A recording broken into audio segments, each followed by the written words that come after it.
Good morning, everyone. Bonjour tout le monde. My name is Peter Tabbins. I'm the MPP for Toronto-Danforth and the Ontario NDP critic for Energy and Climate Action. Today I'll be introducing a new bill, the Affordable Energy Act, for consideration by the legislature. I'm joined by two of my co-sponsors, MPPs Jessica Bell and MPP Chandra Pasma. As you all know, we are in a cost of living and climate crisis. Report after report shows that a focus on conservation and community-based distribution for renewable energy can substantially cut costs for energy and also cut greenhouse gas emissions. It's time for the Ford government to get serious about Ontario's energy future and focus on making sustainable, affordable, and reliable energy more accessible for Ontarians. This bill gives residents, including tenants, the tools to cut their energy use and their costs. It calls for the province to set up agencies to finance retrofitting homes and setting up distributed energy systems that will help people afford reliable and sustainable energy. Before I turn the podium over to my co-sponsors, I want to thank Jeff Stiles, who is here this morning, and Roger Peters, who couldn't be here, for all the work they did to make this bill possible. They're energy analysts. They know the issues. They did a great job setting things up. Thank you both. And with that, I'll turn this over to my colleague, MPP Bell. Thank you. Good morning. My name is Jessica Bell. I'm the MPP for University Rosedale and the Ontario NDP's housing critic. Thank you to my colleague and friend, MPP Peter Tabbins, the MPP for Danforth, for leading on our work to reform our energy sector and tackle the climate crisis. I am proud to co-sponsor the Affordable Energy Act. We are living through two twin crises. We have an affordability crisis and we have a climate crisis. Too many Ontarians cannot afford to pay their bills, they can't afford to pay their rent and their mortgage, and they cannot afford to pay for food. We also know that extreme and dangerous weather has become the new normal. We just lived through a winter that felt more like spring. Canada last season just experienced the worst fire season on record, and our oceans are also at the warmest on record. These are warning signs. Experts have been telling us for years that a focus on conservation and community-based distribution of renewable energy can address these two issues at the same time. It can reduce our energy bills, which is what we want, and it can also cut Ontario's greenhouse gas emissions. It is win-win.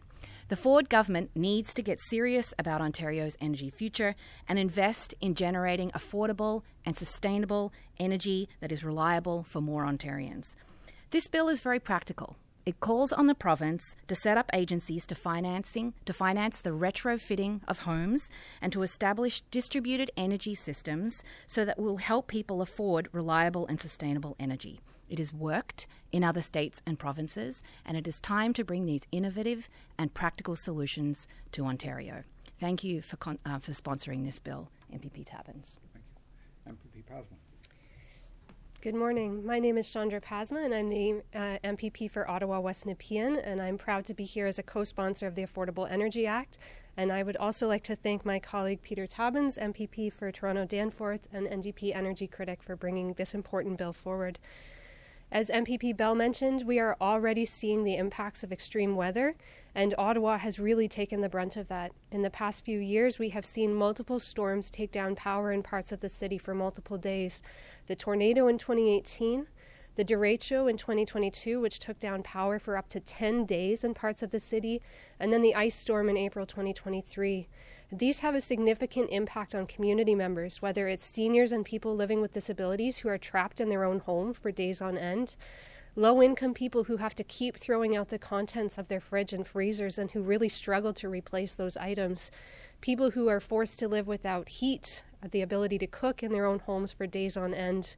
These obviously have a significant toll, both on the individual and financially, and it has been a matter of sheer luck that every time we've had one of these storms, it's been followed by a period of temperate weather, and people have been able to live safely in their homes without heat. We can't count on that luck continuing. It's important that we find solutions that ensure that people are safe in the wake of extreme storms. This bill will both reduce the amount of power required to heat a home or to power a home in the wake of a storm, and also provide community sources of energy that can help to power homes while we work on getting the grid back. This is incredibly important that we reduce carbon emissions so that we are reducing the future impact of climate change, but also that we're taking solutions to help people survive the extreme weather that we're going to continue to see so that we don't have a situation that ends in tragedy in Ontario. So thank you very much, MPP Tabbins, for bringing forward this important bill. And I will turn it back over to MPP Tabbins. Okay. Thanks very much, Chandra. Any questions? Rob? A distributed energy system, maybe you explain that off the top, but is this some kind of localized system that would give you power in the event that, the big regional power plant is knocked out of action? It's a really good question. It would set up a situation where we'd help finance and install solar panels on people's homes, and where people didn't have the proper configuration for home mounting of panels, allow a neighborhood to set up solar panel installations, say over a parking lot, that people could share in. In Nova Scotia, they've just set up this solar community project to allow people to do this. So you're right, if you knock out the central system, the expectation is that local solar panels and local solar farms, a farm may be too grand a term, but local solar installations would allow people to continue getting power even if the central grid is down. Are there any other examples of distributed energy systems like this with other modes of power? It's primarily solar, but I know in other jurisdictions, in Victoria State, in Australia, they're looking at solar panels and batteries. The UK right now is experimenting with installing batteries in houses to give them backup power for up to 40 hours. And as my colleague said, if the homes are heavily enough insulated, they'll hold the heat for a very long time, or the cooling in midsummer. And with a small amount of power, you actually could make it far more bearable for people to go through a power disruption. Should we go really radical and have a building code that requires builders to put solar panels on the top of every new house? I think eventually that's where we'll go.